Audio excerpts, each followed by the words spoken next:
안녕하세요. 저는 최근 막장 드라마나 공포 영화에 나올 법한 일을 겪은 여자입니다. 제가 살면서 남자를 많이 만나본 건 아니지만 그렇다고 적게 만난 것도 아니에요. 여러 남자들을 만나며 연애와 이별을 반복하다 보니 결혼을 굳이 꼭 해야 하나 싶은 생각이 들더라고요.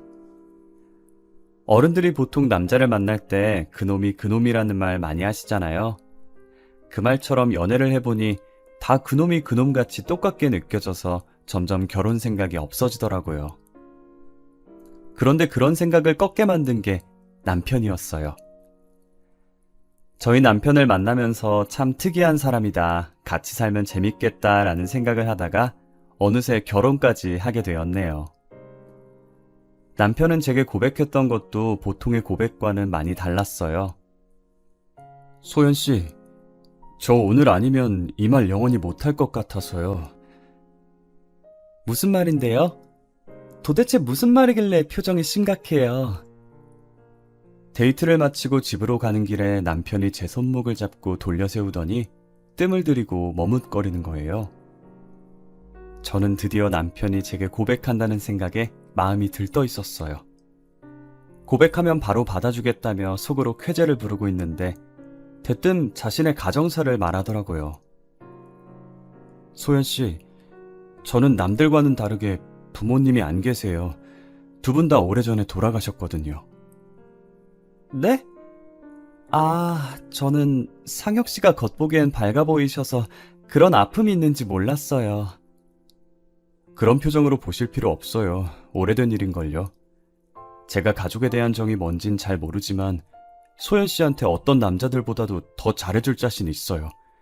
저 믿고 한번 만나보실래요? 네, 좋아요. 저는 상혁 씨가 어떤 사람이든 어떤 생활을 했든 저는 아무 상관 없어요. 그런 건 전혀 중요치 않거든요. 앞으로 제가 상혁 씨 가족이 되어줄게요. 부모님이 오래전에 돌아가셨다고 고백하는 남편에게 해줄 것이 없어서 가만히 안아주었어요. 솔직히 두 분 다 안 계시다는 말에 조금 놀란 건 사실이에요. 하지만 당사자 앞에서 그걸 티내면 남편이 기분 나빠할 것 같아 속으로만 놀랬었죠. 오히려 충격 고백에 남편은 정말 진솔한 사람이었고 저를 진심으로 사랑한다는 걸 느꼈어요. 본인의 약점까지 전부 드러낼 정도로 저를 많이 믿는 것 같아 더 좋아해버렸죠. 보통 저희 나이가 되면 이제 결혼까지 보고 연애를 할 텐데 부모님이 안 계시다고 하면 망설이는 사람들이 간혹 있잖아요. 당사자들은 상관없겠지만 부모님들이 옛날 분이시라 부모 없는 사람과의 결혼을 안 좋아할 수도 있으니까요. 저희 부모님은 옛날 분이신 것 치고는 나름 신세대 마인드이신 편이지만 아직까지도 고지식하신 면이 없지 않아 있으세요. 분명 결혼을 한다고 하면 부모님이 안 계시다는 이유로 반대를 하실 거라 예상되는데 저는 부모님을 꺾을 자신이 있었어요. 남편은 당시 조그만 원룸에서 살고 있었어요. 혼자 사는 남편이 안쓰럽기도 하고 외로워 보이기도 해서 매일 자취방에 찾아갔고 항상 양손 가득 음식을 들고 갔어요. 짠! 나 기다렸지? 오늘도 반찬 양껏 가지고 왔어. 오빠 계란말이 좋아하잖아. 계란말이 많이 먹으라고 한 통 가득 가지고 왔어. 안 그래도 된다니까 매번 미안하게. 고마워. 소연이 너 때문에 내가 사는 것 같아. 너 없었으면 진짜 어쩔 뻔했어. 그러게. 오빠 나 없었으면 어쩔 뻔했어? 이거 다 먹으면 말해. 미안해서 또 말 안 하고 그러지 마. 내가 좋아해서 하는 거니까 미안할 필요 없어. 전날 마트에서 사놓은 식자재로 새벽부터 반찬을 만들어 놓고 남편 집으로 가져다 줬어요. 남편은 항상 미안해했지만 제가 준 반찬을 깨끗하게 다 먹고 빈통을 꺼내 놓더라고요. 식탁 위에 올려진 빈통을 보면 맛있게 먹어준 것만으로 너무 감사했어요. 그러다 한 번은 제가 주말이기도 하고 게으름을 부리고 싶어서 저녁에 찾아간 적이 있었어요. 역시나 양손 가득 들고 온 무거운 반찬통들을 내려놓고 남편 집 앞에 서서 벨을 눌렀는데 분명히 안에 있을 남편이 아무리 벨을 눌러도 문을 안 열어주는 거예요. 제가 문을 살짝 두드리면서 남편을 외치니 그제서야 문이 열리기 시작하더라고요. 뭐야, 집에 있으면서 왜 문을 안 열어줘? 내가 몇 번이나 벨을 눌렀는데. 아, 다른 사람인 줄 알았어. 올 거면 연락이라도 하고 오지. 내가 언제는 연락하고 왔었나? 여기 찾아올 사람이 나 말고 또 있나 봐? 아니야, 그런 거. 우와, 오늘도 내가 좋아하는 반찬들 많네? 진짜 맛있겠다. 메추리알 먹고 싶었던 거 어떻게 알았지? 남편 집에 올 사람이 없는데 다른 사람인 줄 알고 문을 안 열었다길래 내심 누군지 궁금했었죠. 제가 이 야심한 밤에 누가 오냐고 물었지만 오히려 시선을 회피하고 제가 들고 온 반찬을 손가락으로 집어먹더라고요. 제 성격이 단순해서 당시에는 더 파고들 생각을 하지 않았고 그저 제 반찬을 맛있게 먹는 남편을 흐뭇하게 봤었어요. 반찬을 냉장고에 넣어주고 간단하게 남편의 집을 치워준 후 집으로 돌아가려고 신발을 신고 있었어요. 남편은 가려는 저를 다급하게 부르더라고요. 저기 소연아! 응? 왜? 나한테 할 말이라도 있어? 다음부터는 오늘처럼 저녁 시간에 오지 마. 위험하잖아. 지금도 봐. 벌써 밖이 어둡잖아. 으이그, 알겠어. 지금도 이러는데 우리 결혼하면 오빠 진짜 팔불출되는 거 아니야? 세상이 하도 흉흉하니까 그렇지. 항상 조심하고. 알겠지? 내가 한두 살 먹은 어린애도 아니고. 알겠네요. 남편은 제게 다음부턴 저녁 시간에 오지 말라고 당부하고 또 당부했어요. 저는 하도 말이 많은 세상이다 보니 저녁에 돌아다니다 제게 무슨 일이라도 생길까 진심으로 걱정돼서 한 말인 줄 알았어요. 그렇게 2년 정도 남편과 연애를 하고 드디어 결혼을 하기로 약속을 했어요. 남편은 돈을 열심히 모아서 얼른 집 사야 한다며 최대한 외출도 줄이고 밖에서 밥도 잘 안 사 먹는 양반이었어요.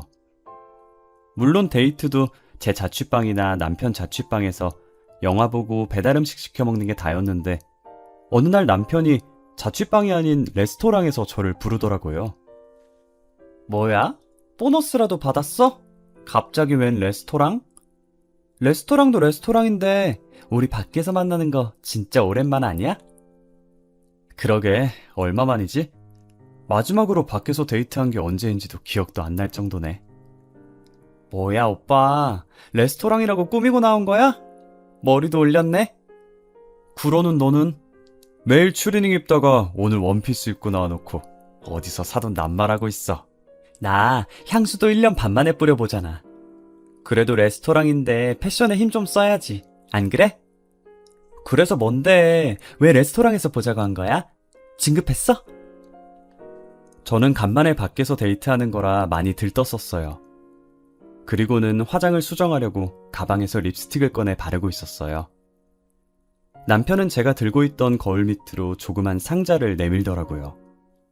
저는 사이즈만 봐도 반지 케이스인 걸 눈치를 챘고 너무 놀라서 순간적으로 립스틱을 떨어뜨리고 소리를 질러버렸어요. 제 목소리에 사람들이 저희를 쳐다봤고 저는 입을 막은 채 쳐다보는 사람들에게 죄송하다고 고개를 숙였어요. 이거 뭐야? 반지 아니야? 맞아, 열어봐. 너가 좋아할 것 같아서 사봤어. 너무 이쁘다. 나 반지 선물 처음 받아봐. 이거 커플링이야?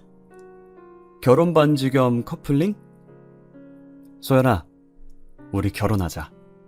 내가 정말 잘할게. 잘할 자신 있어. 결혼하면 지금처럼 친구같이 재밌게 살자. 든든하게 잘 먹여서 데리고 가려고 비싼 레스토랑에서 보자고 했구만. 그래, 결혼하자. 죽이 되든 밥이 되든 한번 같이 살아보자. 저는 남편의 프로포즈를 받아들였고 쇳불도 단김에 뺀다고 며칠 뒤 저희는 바로 저희 부모님을 만나러 갔어요. 앞서 말한 것처럼 저희 부모님께서 고지식한 면이 조금 있어서 걱정을 했었어요. 혹시나 남편 부모님의 부재를 흠으로 잡고 결혼을 반대하지 않을까 하고요. 하지만 제 걱정과는 달리 부모님이 남편을 따뜻하게 맞이해 주더라고요. 제게도 묵묵했던 아버지는 다소 서툴지만 진심을 다해 안아주었고 어머니는 남편 손을 꼭 잡고 고생 많았다고 어서 들어오라고 하셨죠. 안 그래도 우리 딸한테 들었어요. 혼자서 고생 많이 했겠네. 잘 왔어요. 어서 들어와요. 그동안 많이 힘들었을 텐데 잘 버텨줘서 너무 고마워요. 그리고 철부지 우리 딸 잘 챙겨줘서 너무 고마워요. 아니에요. 소연이가 얼마나 어른스러운데요. 철부지는 오히려 전걸요. 아마 부모님들 앞이라서 철없는 모습만 보이는 것 같은데 알고 보면 저보다 성숙한 사람이에요. 어머, 말도 어쩜 이렇게 잘할까. 앞으로 우리를 부모님이다 생각하고 편하게 지내요. 우리도 아들 하나 생겼다 생각하고 우리 딸보다 더 잘 챙겨줄 테니까. 엄마, 나 막 서운하려고 그래. 사위사랑은 작물하더니 벌써부터 오빠 챙기는 거야? 딸이 듣는 앞에서 딸보다 더 잘 챙겨준다고 하고. 나 진짜 서운해. 딸, 아빠가 있잖아. 아빠는 항상 너가 1순위다. 알지? 저희는 화기애애한 분위기로 별다른 문제 없이 결혼 허락을 받았고 남편의 부모님께서 안 계시니 상견례 없이 일사천리로 결혼을 진행했어요. 남편이 그동안 집 산다고 돈을 열심히 모으긴 했지만 턱없이 부족해서 신혼집은 대출과 부모님 도움을 조금 받아서 제가 장만했고 남편은 혼수가전을 해오기로 했습니다. 신혼여행 가 있는 동안에 혼수가전들이 하나둘씩 도착했어요. 휑했던 집이 신혼여행 후 돌아와 보니 제법 사람 사는 집같이 꾸며져 있더라고요. 이쁜 그릇들과 커플 앞치마까지 세팅해 놓은 주방은 보고만 있어도 기분이 좋아졌죠. 우리가 진짜 결혼을 했구나, 신혼이 이런 거구나 싶었어요. 오빠, 우리 드디어 말로만 듣던 신혼이야. 나 너무 설레. 그렇게 좋아? 아주 입이 귀에 걸렸네. 당연히 좋지. 오빠는 안 좋아? 사놓은 접시들이 너무 귀엽다. 그치? 우리 맛있는 거 많이 해 먹자. 나도 좋아. 우리 앞으로 이 접시가 닳아서 없어질 때까지 여기다 음식 올려서 먹자. 좋지. 나 요리 잘하는 거 알지? 오빠 완전 봉 잡은 거야. 일 잘하지, 요리 잘하지, 거기다 청소랑 빨래도 잘해. 진짜 못하는 거 없는 와이프 만난 거야. 저희는 여느 신혼부부들처럼 알콩달콩 깨를 볶으며 이쁘게 살았어요. 하지만 그것도 잠시. 저희가 결혼한 지 1년이 지났을 때 등장한 불청객 한 명 때문에 저희의 결혼 생활에 금이 가기 시작했어요. 당시 남편은 출근하고 저는 연차를 써서 혼자 집에 있었거든요. 택배 올 것도 없는데 누군가 저희 집 배를 누르는 거예요. 처음엔 남편인 줄 알고 문 열려고 방에서 불이 나게 나왔어요. 하지만 시간을 보니 남편이 올 시간도 아닐 뿐더러 만약 남편이라면 비밀번호를 입력해서 들어오지 굳이 배를 눌러서 제가 나올 때까지 기다리지 않잖아요. 저는 문을 열어주지 않고 문 쪽을 쳐다봤어요. 요즘 세상이 하도 흉흉해서 이상한 사람들이 많으니 혹시나 하는 마음에 문을 열어주지 않으려고 했죠. 벨이 2번 정도 더 울렸지만 문을 열어주지 않았고 얼마 지나지 않아서 문 두드리는 소리가 들리더니 간간히 남편 이름을 부르는 목소리가 들리더라고요. 아무래도 남편이랑 아는 사람인 것 같아서 문을 열어줬어요. 제가 문을 열었더니 바로 앞에 할머니 한 분이 서 있더라고요. 상자 접어둔 게 몇 개 담긴 리어카까지 끌고 온 게 아무래도 폐지를 줍는 할머니 같았어요. 무슨 인연인지는 모르겠지만 남편과 안면이 있는 할머니인가 싶었어요. 아, 못 보던 아가씨네. 그 짝이 우리 상혁이 신보인가? 네, 그런데요. 저희 오빠랑은 무슨 사이시길래 저희 집까지 오신 거예요? 나는 상혁이 애미지. 상혁이가 내 아들이에요. 그게 무슨 소리예요? 저희 남편은 가족 없어요. 오래전에 돌아가셨다고 들었는데. 아니요. 내가 이렇게 두 눈 똑바로 뜨고 있는데 죽긴 뭘 죽어. 우리 영감도 아직 잘 살아있구만. 상혁이가 아가씨한테 말 안 했나 보네. 저는 이 상황이 너무 당황스러웠어요. 대뜸 리어카 끌고 와서 남편 찾는 할머니도 너무 당황스럽고 그 할머니가 자신이 남편의 친모라고 주장하는 것도 모두 황당했어요. 제가 무슨 반응을 보여야 할지 몰라서 문을 붙들고 할머니만 쳐다봤고 할머니는 다리 아프게 계속 자신을 여기다 세워둘 거냐고 집안에 들어오려고 하시더라고요. 때마침 남편이 퇴근을 해서 집으로 들어오고 있었고 문 앞에 서 있는 저와 할머니를 보고 당황스러운 듯 보다가 저희 쪽으로 뛰어왔어요. 지금 여기서 뭐 하시는 거예요? 왜 여기까지 찾아왔어요? 이 정도 했으면 된 거 아니에요? 제가 이만큼 피해 다녔으면 제발 그만하고 가세요. 상혁아, 이 애미 한 번만 살려다오. 내가 얼마나 급하면 여기까지 찾아왔겠냐. 오죽 급했으면 이러겠냐고. 제발 애미 한 번만 살려주면 안 되겠어? 남편은 자신에게 매달리는 할머니를 매정하게 내쫓았고 그대로 현관문을 닫아버렸어요. 갑자기 벌어진 일에 놀라서 다시 문을 열려고 하는데 남편이 제 앞을 막더라고요. 뭐 하는 거야, 오빠? 오빠 친어머니라고 하던데 그렇게 내쫓으면 어떡해? 누가 내 어머니야? 내 어머니 아니야. 내가 전에 말했잖아. 부모님 돌아가셨다고. 미친 사람이니까 저 사람 말 들을 필요 없어. 처음 보는 남편의 단호한 표정에 기가 눌려서 저는 아무 말도 할 수 없었어요. 남편이 연애를 할 때부터 지금까지 제게 한 번도 화낸 적 없던 터라 그날은 아무 말 없이 하루 종일 남편 눈치만 봤어요. 다음 날 주말이었고 남편이 친구를 만나러 가고 없을 때 할머니가 다시 찾아왔더라고요. 저는 문 앞에서 왔다 갔다 하며 열어줄까 말까 한참을 고민했어요. 무슨 사연인지 궁금해서 바로 문을 열어주고 싶다가도 제가 할머니를 만났다는 걸 알면 남편이 싫어할 것 같아서 많이 망설였어요. 하필 제가 궁금한 건 못 참는 성격이라 두 눈 꼭 감고 문을 열어버렸어요.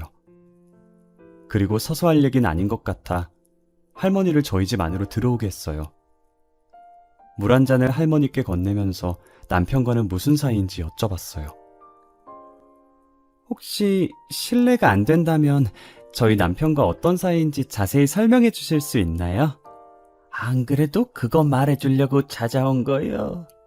나는 어제 말했다시피 상혁이 애미, 그리고 상혁이 애비는 사고로 식물인간이 돼서 지금 병원에 누워있고. 식물인간이요? 아니 어쩌다. 그건 너가 자세히 알 거 없고 내가 어제 찾아온 건 너무 급해서 어쩔 수가 없었어. 미안하다. 급하게 돈이 필요한데 내가 부탁할 곳이 아들밖에 더 있겠냐. 무슨 돈이 필요하시길래.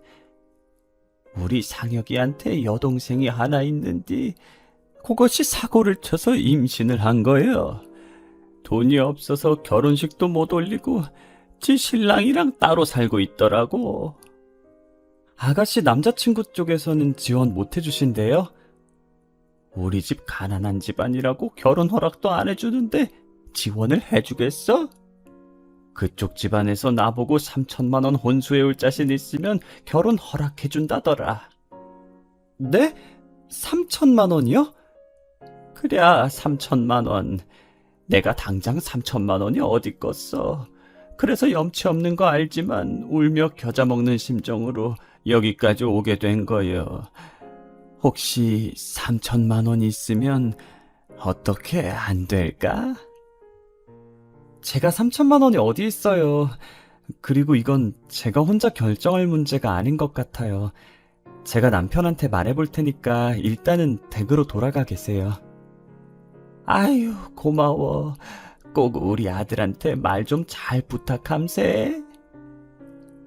저는 초면에 3천만 원 드리기도 못하고 3천만 원이 결코 적은 액수는 아니니 혼자서 결정할 문제가 아닌 것 같아서 일단 시어머니라고 주장하는 할머니를 돌려보냈어요. 남편은 할머니가 다시 찾아왔었다는 제 문자에 친구랑 놀다가 불이 나게 집으로 달려왔더라고요. 얼마나 뛰었던지 숨 넘어갈 듯이 헐떡거리면서 들어왔어요. 남편 이마에 맺힌 땀을 닦아주면서 할머니에게 들은 얘기를 남편에게 해줬어요. 아무 말 없이 고개만 끄덕이며 제 말을 듣다가 한숨을 내쉬더라고요. 사실 그 사람 친어머니 맞아. 내가 어릴 때 가난했었거든. 지금도 가난하고. 20살이 되던 해에 새 인생 살고 싶어서 부모님과 연 끊고 집에서 도망쳐 나왔었어. 그랬구나. 아버님은 지금 식물인간이라고 하시던데. 나도 어머니한테 들은 건데 아버지가 사고 나서 식물인간이 되셨더라고. 내가 집 나온 뒤로 어머니가 찾아와서 말씀하신 거라 무슨 사고가 났는지는 잘 몰라. 그러면 오빠가 없을 때 사고 나신 거네. 어떡해. 내가 결혼 전에 너한테 저녁 시간에는 찾아오지 말라고 했었던 거 기억나? 기억나지. 나 그 뒤로 저녁 시간엔 안 갔었잖아. 항상 그 시간이면 어머니가 찾아와서 나한테 돈 달라고 그랬었거든. 아버지 병원비가 만만치 않다면서. 혹시나 너랑 마주칠까봐 저녁에 오지 말라고 했던 거야. 신혼집 구할 때도 자취방이랑 멀리 떨어진 곳 구하자고 하더니 이게 다 어머님 때문이었어? 미리 말 못해서 미안해. 말없이 이사가면 못 찾을 줄 알았는데 이렇게 찾아올 줄은 몰랐어. 내가 어느 회사 다니는지 아니까 퇴근 시간에 와서 나를 미행하신 것 같아.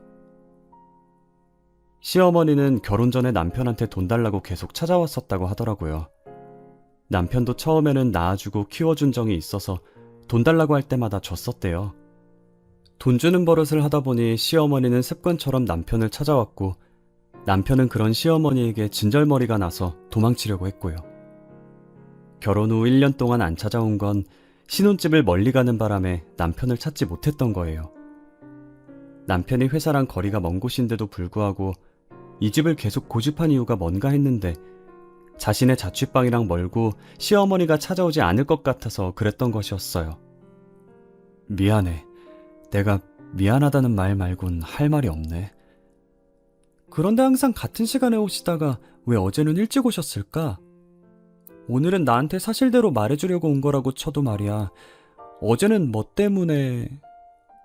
어차피 나한테 말하면 부탁 안 들어줄 게 뻔하니까 너를 노리고 찾아온 것 같아. 우리 그냥 다른 지역으로 이사 가자. 나 진짜 다시는 가족들이랑 얽히고 싶지 않아. 그러지 말고 내가 3천만 원 줄 테니까 부모님이랑 연 끊지 마. 그래도 낳아주신 분들인데 어떻게 연을 끊어. 그러지 말자, 응?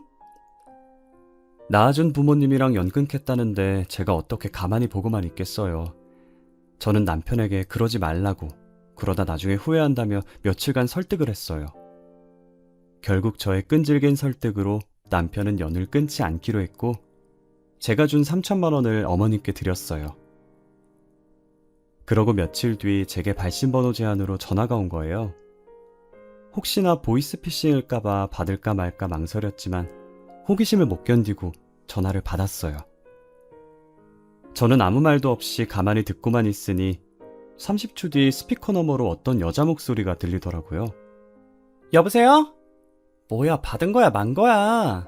여보세요? 안 들려요? 들려요. 누구세요? 들리면서 왜 대답을 안 해요?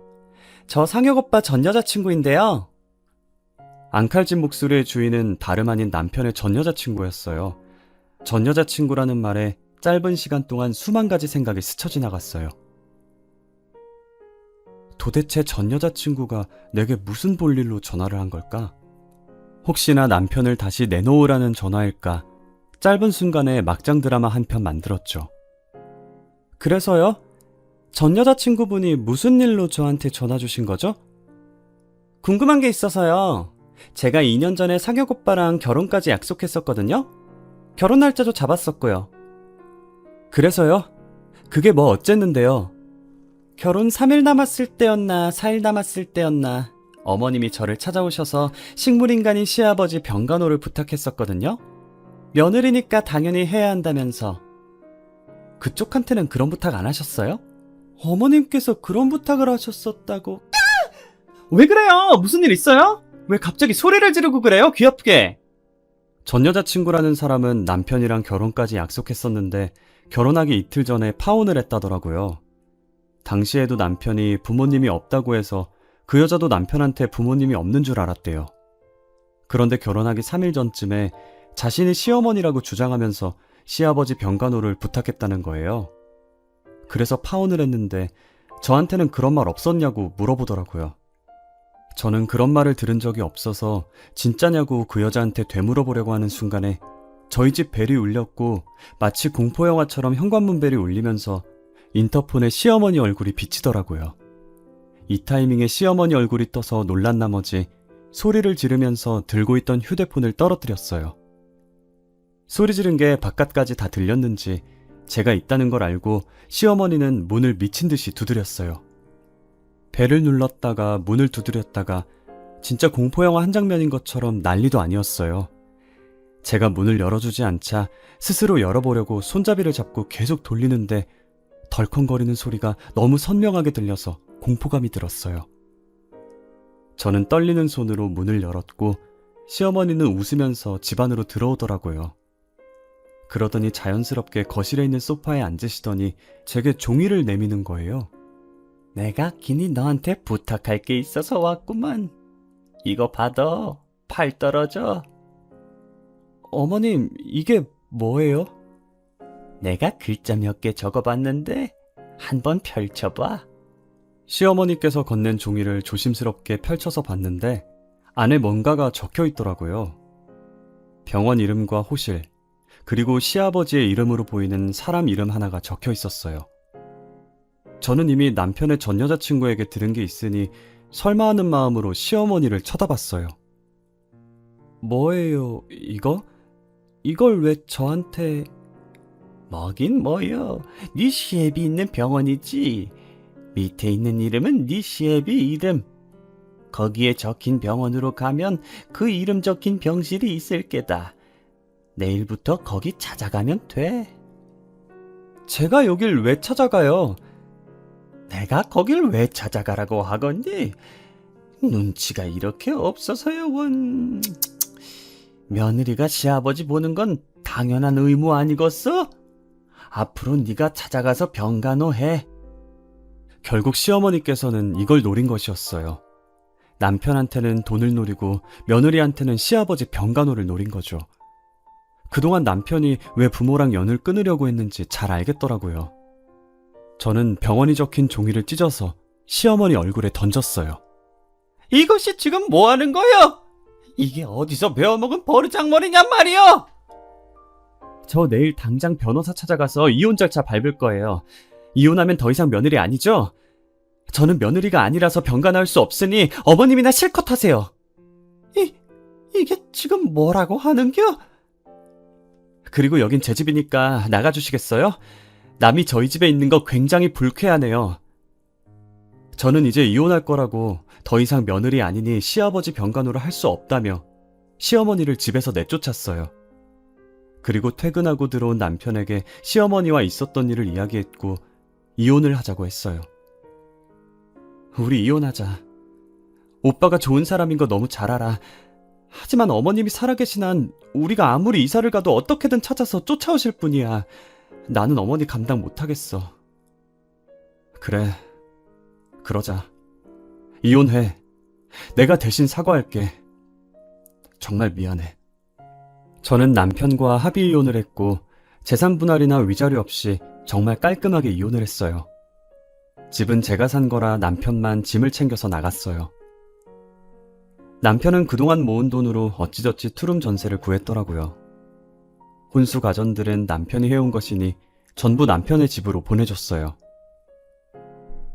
이혼한 지 3일째 됐을 때 제 통장에 3천만 원 입금 알림이 와서 봤더니 남편인 거예요. 이게 무슨 돈인가 싶어서 놀라서 이혼 후 처음으로 전화를 했어요. 방금 3천만 원 보낸 거 뭐야? 왜 나한테 돈을 보내? 저번에 어머니한테 드렸던 3천만 원 다시 돌려줘야지. 이혼한 날 바로 주려고 했는데 집 구하느라고 돈을 다 썼더라고. 급한 대로 대출 받아서 보냈어. 안 보내줘도 돼. 오빠가 안 준다는 거 내가 주라고 고집 부렸던 거였잖아. 그래도 어떻게 그래. 어차피 정리하는 거 깔끔하게 하는 게 낫지. 그동안 미안한 일만 많았네. 과거는 다 잊고 새롭게 시작해. 너는 분명 잘할 수 있어. 내가 응원할게. 시어머니만 아니었어도 남편과는 절대 이혼할 일 없었을 거예요. 남편은 이혼했지만 끝까지 좋은 사람이고 저를 위해준 사람이죠. 남은 제 인생에서 이런 남자를 다시 만날 수 있을지 모르겠네요. 시어머니는 저희가 진짜 이혼을 했다는 걸 알았는지 더 이상 저를 찾아오지 않았어요. 저는 아직도 그때를 잊지 못해요. 인터폰에 웃고 있는 시어머니의 얼굴이 비치던 그때를 말이에요. 이혼의 이유가 남편을 잘못 만나서 헤어진 건 아니지만 잘못된 시어머니를 만날까봐 무서워서 아직 재혼은 꿈에도 못 꾸고 있네요. 남편이 숨기지 않고 솔직히 말했다면 제가 결혼을 했었을까요? 여러분들도 결혼하기 전에 상대방에게 숨겨진 가족이 있는 게 아닌지 꼭 확인하고 결혼하시길 바랄게요. 저처럼 뒤늦게 침몰하며 찾아와서 시부모 봉양하라고 명령하는 사람은 안 만나길 기도할게요. 제 사연 읽어주셔서 감사합니다.